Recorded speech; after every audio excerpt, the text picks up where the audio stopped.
해외도 그렇지만 네. 한국에서 최근에 이민청 관련해서 우리도 네. 이민청을 만들어서 이민을 좀 받아들여야 되는 거 아니냐 이런 주장이 나오는데 네. 어떻게 보세요? 좀 저는 우리나라가 적극적으로 검토를 해야 된다. 적극적으로. 예. 왜 그러냐면 그러지 않고 나서는 제대로 된 해결책이 나올 수 없을 겁니다. 저도 어쨌든 사회에 관심이 많은 사람으로서 네. 계속적인 뉴스나 이런 자료를 보게 되면 네. 이건 너무나 진짜 심각하거든요.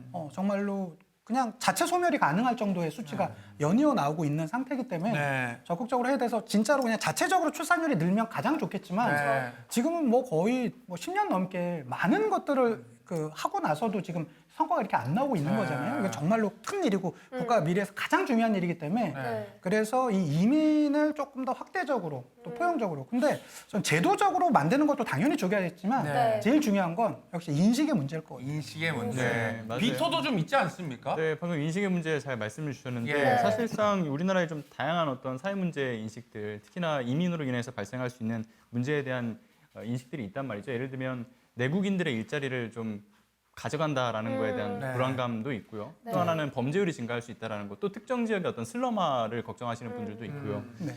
그리고 이제 앞서 얘기했던 것처럼 이제 한민족임을 강조하는 부분들에 있어서 아무래도 다른 나라에 비해서 이민자를 우리 사회에서 새로운 어떤 구성원으로서 받아들이는 것에 대해서도 이제 부정적인 인식들이 좀 있는 모양이고요. 그러니까 이에 대해서 좀 사전 조사된 바가 있기는 한데 네네. 네. 아직까지는 좀 이민 국가로서의 본격적인 전환은 쉽지 않아 보이는 게 현실이다라는 게 좀 안타까운 일이죠. 현실이다. 네.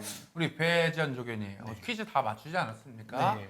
인구 절벽을 해소하기 위해서 네. 다른 나라들은 어떤 노력을 좀 하고 있습니까? 뭐 대표적으로 독일 같은 경우에는 최근에 그 이민자들이 시민권을 얻는데 보통 8년 정도 걸리던 기간을 5년으로 네. 줄여서 또 장려하거나 오. 아니면 네. 이중 국적을 또 허용해 주는 경우도 있고요. 네, 뭐 이중국적. 캐나다 같은 경우에는 뭐 거기서 이민 국가로 너무 유명한데 네. 최근 같은 경우에는 이제 그 특수하게 기능을 가진 뭐 목공, 배관공, 뭐 용접공 이런 특수 기술을 가진 분들에 서 좀 더 문호를 개방하고 있고 오. 일본도 최근에 네. 뭐 그 특정 기능 비자 2호라고 해가지고 이제 기술을 가지신 분들에 대한 이런 이민을 늘리고 있거든요. 아. 사실 우리나라도 이제 최근에 숙련 기능 인력 비자 대상 전환 네. 대상자를 이렇게 늘려서 좀 네. 이렇게 하고 있는데 아마 이민청 신설이 이런 거랑 좀 맞물려서 가는 게 아닐까 생각이 듭니다. 근데 이제 부정적인 영향도 배제할 수 없는 게 캐나다 네네. 같은 경우를 보게 네. 되면 그 이민 친화적인 정책을 하면서 인구는 급증을 했는데 네. 다만 이제 생기는 게 이제 외국인 노동력에 상당 부분 의존하게 되는 부분들도 이제 생겼던 거고요. 그럴 수 있겠다. 그리고 또 하나는 이제